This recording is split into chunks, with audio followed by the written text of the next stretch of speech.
नमस्कार.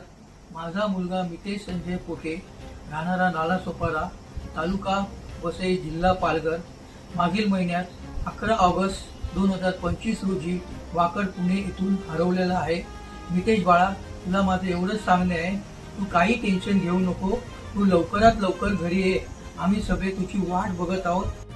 नमस्कार. मितू बेटा, लवकरात लवकर घरी ये. आम्ही तुझी वाट बघत आहोत. टेन्शन घेऊ नकोस. आम्ही सगळे तुझ्या पाठीशी खंबीरपणे उभे आहोत. मितेश, प्लीज लवकर घरी ये. आम्ही सर्वजण तुझी खूप वाट बघत आहोत. गुड्डू, तू हा व्हिडिओ बघत असशील तर लवकर घरी ये. मित्तू दादा, आम्ही वाट बघतोय, लवकर घरी ये. मितेश, तू घरी ये लवकर. सगळे तुझी वाट बघत आहेत. तू काही काळजी करू नको. तू फक्त घरी ये. व्हिडिओ जास्तीत जास्त सोशल मीडियावर शेअर करा आणि हा मुलगा कोणा सापडल्यास त्यांनी खालील क्रमांकावर संपर्क साधावा ही तुम्हाला नम्र विनंती.